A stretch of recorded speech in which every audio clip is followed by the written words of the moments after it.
Welcome to this SANS CISO Network webinar on DORA in Practice, Lessons from the Frontline of Compliance and Resilience. If you're watching or listening to this webinar, I guess you already know what the Digital Operation Resilience Act is and that it's in force. But the aim of today is twofold. One is to give you some practical guidance based on real expert contributions on how to manage that DORA compliance journey, but also crucially how to get some value out of that process beyond just complying with the law and your regulatory obligations. So to do this, we are joined by three outstanding guests. Let me introduce them. Declan.burke is Head of Enterprise Resilience and Regulatory CISO at North Standard. Declan brings more than 20 years' experience in cyber leadership across banking and insurance. He has an MBA, but is also a recent graduate from the University of Cambridge's Navigator Cyber Resilience program. His proudest achievement has been embedding a new operating model centered on enterprise resilience, redefining how cyber operational risk and governance are managed. He's now entering the final phase of North Standard's DORA implementation, so knows a lot from practical experience about how it's gone so far, and brings hands-on executive level insight into making resilience real beyond legal obligations. Next up, jlucas is Technical Director of Offensive Security at Secure Impact. That's a boutique cybersecurity consultancy, and he brings over 20 years' experience specializing in threat-led penetration testing, cloud security, risk management, and aligning technical strategies with business needs. Jay's proudest achievement is leading the design and rollout of a cross-functional resilience framework that's helped hundreds of organizations move beyond reactive security towards sustainable operational readiness. And Jay's built his career as a real CISO partner, translating complex risks into actionable insight, as you will hear in just a few moments. Finally, Bojan Zdrnja, apologies for mispronouncing your name, no doubt, has been in information security for more than 25 years, and he's currently the Chief Technology Officer of INFGO IS, an information security company based in Croatia. There he leads a large security assessment team that performs close to 400 penetration tests and red team engagements per year. Bojan is also a much valued certified SANS instructor, thank you very much, and he teaches two of our most popular courses, web app penetration testing and ethical hacking, and red team operations and adversary emulation. Delighted to introduce the panel, and let's get stuck into our first topic, which is DORA is in force. So what does being DORA ready actually look like in practice, and what has it meant inside your organization? Let me start with you, Declan. You're already doing DORA. You've walked this path. What's your DORA readiness journey looked like, and what are the lessons for those watching? Well, firstly, thank you for the kind invitation and very elaborate introduction. You're very welcome. I'd say over the past 2 to 3 years at North Standard, very much in line with the introduction of UK regulator operational resilience frameworks, and of course the new EU Digital Operational Resilience Act, we've seen our board become significantly more interested in ICT, digital and cyber risk. A newfound appreciation, I guess, for what we now refer to at North Standard as enterprise resilience. So, no longer sort of purely tech, as it were. Now, thankfully, this shift has not been driven purely by compliance. Insurers such as ourselves, and particularly those working in the sort of Lloyd's market and supporting the global supply chain, are waking up to the value of operational resilience due to the numerous examples of cyber attacks and business disruptions that we see going on around us every day. Many of these with extreme consequences in terms of revenue, reputation, and regulatory compliance impact. So this started us off on a solid footing in terms of our own DORA readiness journey, leading to good levels of engagement from our business, from IT, first and second lines of defence, risk compliance, and legal teams. And between us, we've really seen a shift in focus, I guess, from reactive to proactive, and real meaningful identification and mitigation of resiliency risks. DORA has also been extremely helpful insofar as supporting the formalisation of a brand new enterprise resilience function at North Standard with a COO reporting line. And this comprises of cyber risk, operational resilience, outsourcing and supply governance. These are capabilities which I feel fit really neatly together and perfectly complement the core ICT elements of the DORA framework. The scale and almost sort of GDPR levels of complexity of DORA, which covers 9 chapters and 65 articles or so, has required extensive mapping and gap analysis. There's been no doubt about that. And we've needed to engage specialists, high caliber lead consultants, business analysts, and project managers to help us drive the necessary updates and changes across the 5 pillars of DORA. Where possible, due to being a mid-size insurer with a certain risk profile, and with reasonable size resources at our disposal, we've needed to leverage existing governance structures and operational capabilities where we can. So NIST and CIS, etc. And we've had to lean on the what's referred to as the principle of proportionality where appropriate. DORA has provided an opportunity for us to gain further clarity on critical ICT services and suppliers, which has been really useful. We've been able to improve our mapping and linkages to those critical or important functions, better understand the threats, vulnerabilities, and resilience risks across our ecosystem, and develop a set of new resiliency standards around those critical ICT assets. The information and intelligence sharing pillar has also led to increased collaboration across the international group of P&I clubs, leading to more open conversations in relation to cross-market cyber and concentration risk, which can only be seen as a positive development. Our DORA program has been running for the best part of a year now, and in the lead up to the 17th of Jan, we leveraged our internal audit function to review our compliance position and validate our readiness for our risk committees and board, particularly those of our North Standard EU business. And I'd say that we're in pretty good shape now. We have some final maturity pieces to do, some phase 2 activities. Like many organisations this week, we're submitting our register of information to the CBI.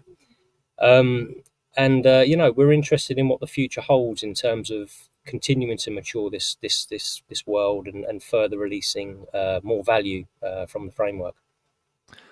Well, a fantastic start. Thank you, Declan. And let me bring in Bojan now. Declan mentioned, lovely phrase, GDPR levels of complexity. What's it been like from your perspective, and respond to that, or anything else you like on this first topic?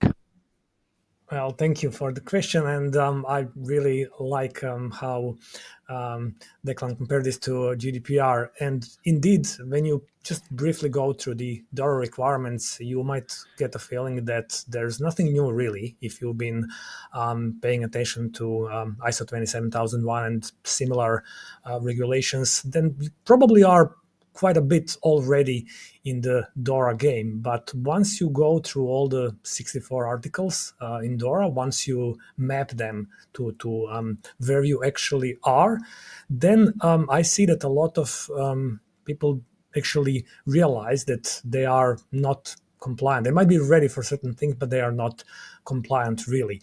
A lot of customers that I deal with, and I actually deal with a large amount of financial institutions, so they are impacted heavily with DORA. I see actually 2 major issues that most of them have, and 2 things that they should try to approach as early as possible if they haven't already.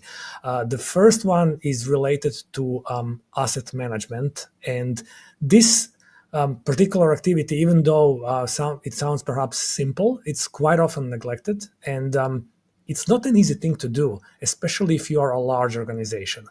And this is very directly related to any supply chain third-party issues and enumeration. And DORA is particularly strict about third-party enumeration. I actually, as my company does a lot of work with financial institutions, we received a large amount of questionnaires that we need to fill in, because the financial institutions need this information about us being third party in this particular case. And this also specifically requires enumeration of all possible subcontractors. And as a lot of you that went through DORA articles saw, that all of these subcontractors will now have different ranks and they need to be taken into consideration. So these two things, I believe, asset management and third-party supply chain identification, are extremely important to be done very early in the process, because a lot of other activities that are required by DORA will actually depend on how we properly do some of these things. Again, this is something that probably a lot of people have been doing for many, many years, but keep in mind that the requirements from DORA are now quite strict. These asset management and third-party enumerations are critical in DORA, and this is not just a simple Excel table anymore. Now it's actually quite a complex Excel table, probably. This is something that I would like to stress out, that people should not neglect how difficult it is to keep proper asset management and third-party lists that your organization actually depends on. So we've had comments about complexity, comments about the strictness. This sounds like a tough process. We've talked about asset management, about third-party dependencies, mapping, ICT mapping has come up. So let me bring in Jay here. We haven't heard from you yet. We will hopefully get to a more optimistic set of discussions later in the webinar, but in terms of this challenge, the practical challenge, whether it's anything that Bojan or Declan have already mentioned, whether it's ICT mapping or whether it's TLPT, how are CISOs doing all of this without breaking their business model, without blowing up the organization, without breaking BAU? Yeah, it's a really good point. I think CISOs that are most successful integrating things like ICT risk mapping and threat-led pen testing in their operations without any sort of disruption are the ones that embed it strategically into their cybersecurity life cycle as more of a continued developing process. I mean, you can be guided by frameworks. I mean, Tiber EU is a fantastic methodology and is the main methodology for threat-led pen testing. But I don't think everyone really knows what threat-led pen testing is and how it goes just beyond that traditional pen testing engagement. It employs more real-world threat intelligence and specifically simulates attacks based on the tactics, techniques, and procedures used by those advanced persistent threat actors. I think really the key to that threat-led pen testing is that initial intelligence gathering phase. If it's carried out properly by dedicated threat intelligence teams, they can provide a really in-depth understanding of an attacker's potential approach to that organization's actual risk profile.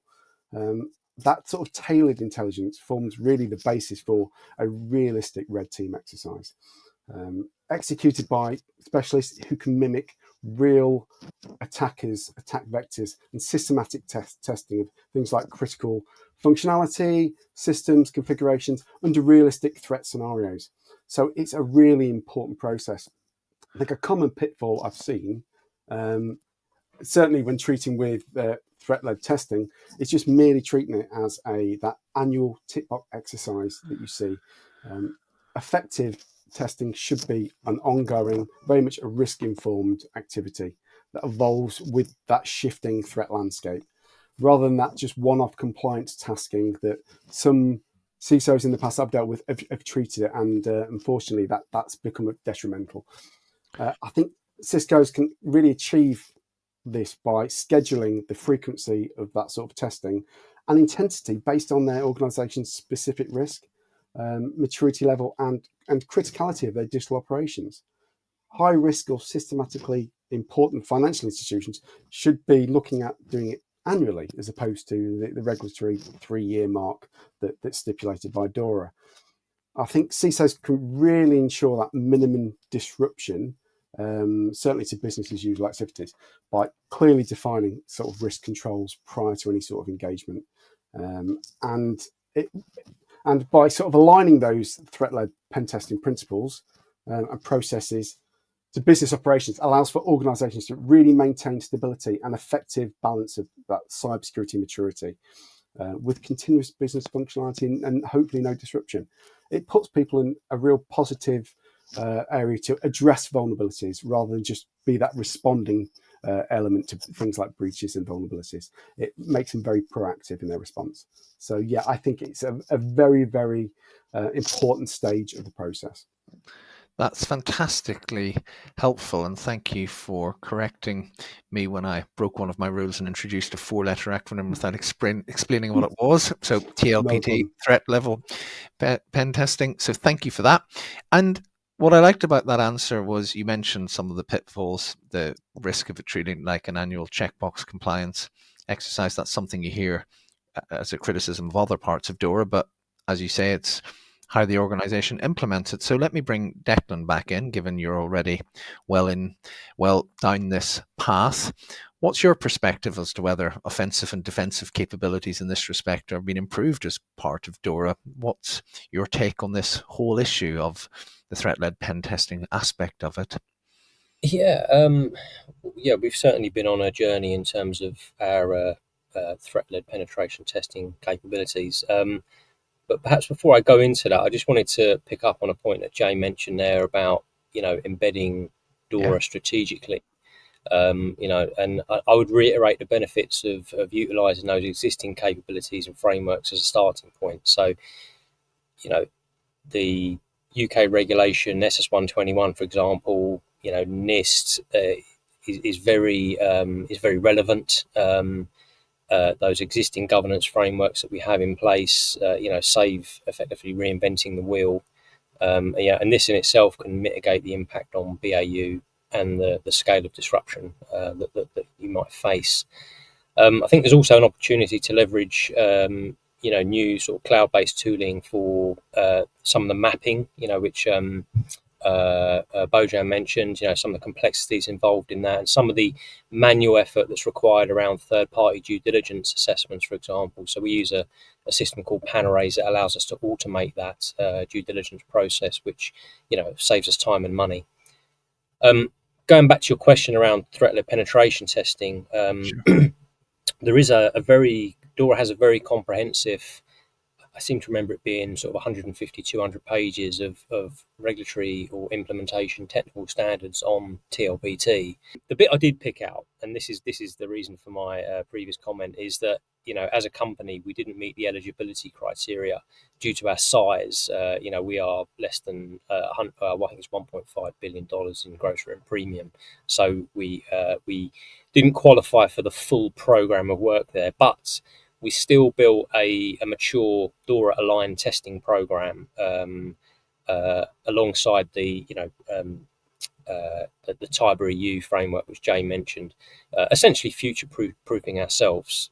And in doing that, we worked with, we took the opportunity to work with a specialist partner, Secure Impact, who have got the know-how and the skills, and they've built us almost a bespoke DORA aligned offensive and defensive program for the next 3 years.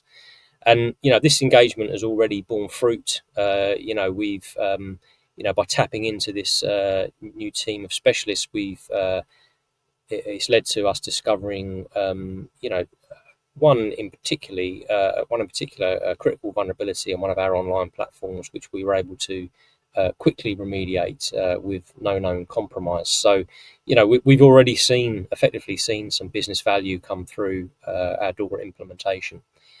I think moving forward, just to sort of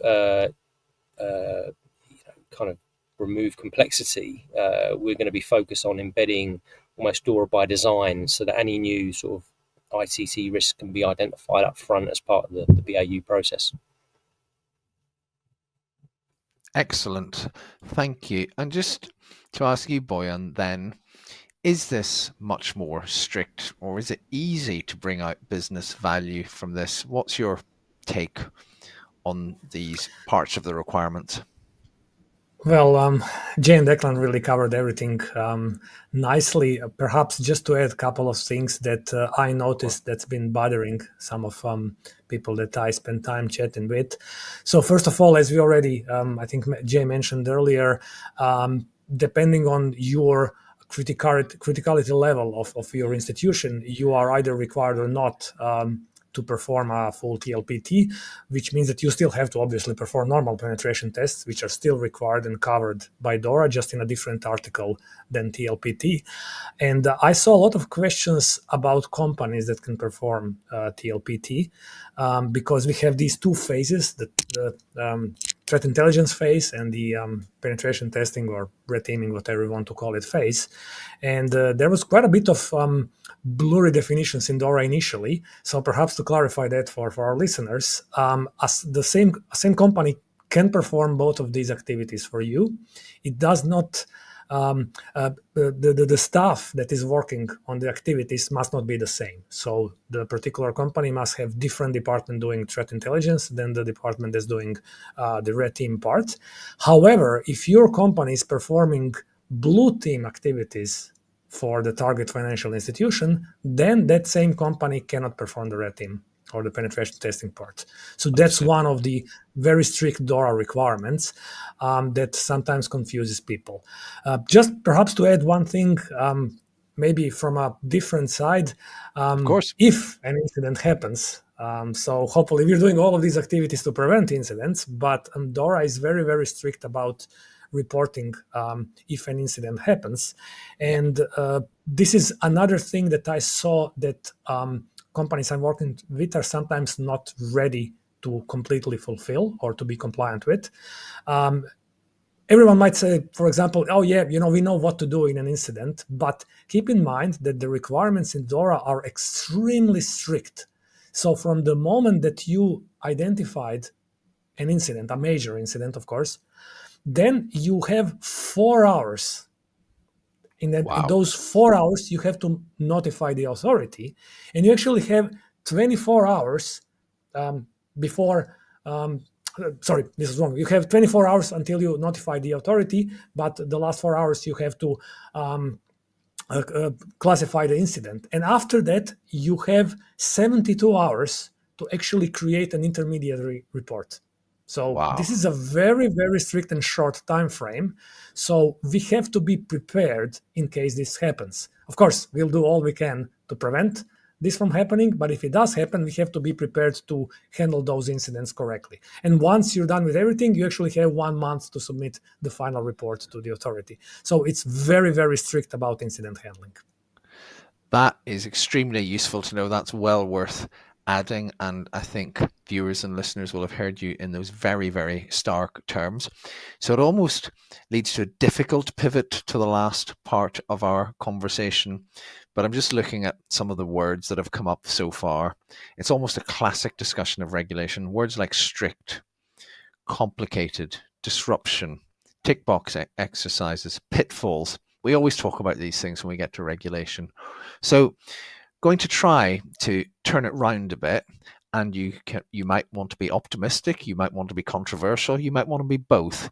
But sometimes, as someone who's done a lot of public policy and regulation for cybersecurity, sometimes a good thought experiment is to think, look, to use the classic human phrase, if it didn't exist, would you invent it? So to turn that round, if you didn't have to do DORA, what parts of it would you recommend doing anyway? I'm going to ask all of you. Let's start with you, Declan.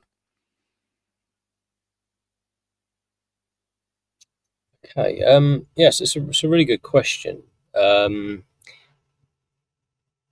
think even in the absence of the prescriptive DORA framework, my recommendation to CISOs would be to get much closer to the management of the supply chain.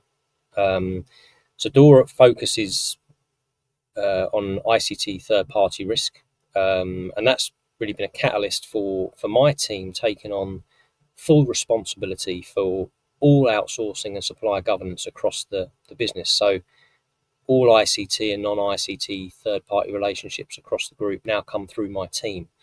That's tech vendors, AI platforms, property, business process outsourcing, MGAs, etc. So quite unusual, I guess, for a cyber leader to be owning that. However, suppliers are critical assets in their own right, and often present a cyber resilience blind spot that needs careful management. So, DORA or not, I would strongly recommend to CISOs that they get closer to their supply chain, perhaps not by taking on full responsibility for outsourcing and supply governance like I have, but certainly taking interest in broader third-party risk management. Really clear, excellent point. Look after the suppliers, DORA or not. Jay, what do you think? Yeah, for my benefit, obviously coming from more of the offensive side would definitely be voluntary adoption of the threat-led pen testing. I think it carries so much more benefit. I think those that voluntarily adopt it have significant chances to enhance their cyber resilience and gain a bit more in-depth knowledge about the tactics, techniques that would actively used against them based on their own security posture. I think apart from that, technical benefits, doing voluntary performing of threat-led testing is strategic advantages. It demonstrates an organisation's proactive approach to cybersecurity, risk management. It builds also trust and confidence amongst stakeholders, and especially amongst board level and executive levels. It shows you're being more proactive and you're addressing risks prior to those actually hitting the organisation. So that would be my take home, definitely. Another really clear one, and just to ask you a very quick follow-up, Jay, there's no known legal barrier to doing it, DORA or not, as it stands, whether you're covered by DORA or not, is there? You can just no legal barrier for voluntary. You are assuming a framework, so not at all. Brilliant. And Bojan, I know it's difficult to go last after two excellent points. What parts of DORA? Yes, they actually stole my thunder. I was first thinking about third parties, then it was Declan, then okay, it'll be TLPT, and then went Jay. Okay, but great comments. Maybe I would just stress out third parties again, as Declan said, and just like last week, I was again going through a big incident that happened a couple of weeks ago that our listeners might be aware of, the Bybit cryptocurrency exchange, where $1.4 billion was stolen. And it was a full supply chain attack where actually the company did everything right, had offline hardware crypto keys, but then it was a supply chain attack, which obviously means that this is, and we are aware of that, something that we need to pay a lot of attention to. So again, if I didn't have to do DORA, I think this would be, as Declan already mentioned, one of the things that I would like to get more control of. Of course, if your front door is open completely, then don't worry about third parties, but hopefully we've sorted that out, and now it's time to actually pay our attention to third-party security. Well, some great points coming out of that, and always a good idea, even if DORA doesn't completely and fully apply to you, but thinking about and looking at regulations and thinking, which bits of this would you do, is not a bad way of thinking about protecting both the front door and the supplier. So we have to leave it there, unfortunately. A huge thank you to the three experts, to Bojan, to Jay, and to Declan, for joining. A huge thank you to you for watching. We will be holding another webinar in this series on the NIS2 directive. We're not short of regulations to work through, and we hope you find today's webinar very, very practically useful in terms of how to implement DORA and how to get some value out of it. You can find a handout summarizing the key points from this webinar in the portal. We'd love to know what you thought of today's content and discussion, so please leave comment and feedback on the portal or email ciso-network@sans.org. And lastly, if you do have any follow-up questions, please feel free to contact the panel directly. Emails will be shared on the portal and on our CISO Network site. And with that, from me, Ciaran Martin, and from the panel, thank you very much.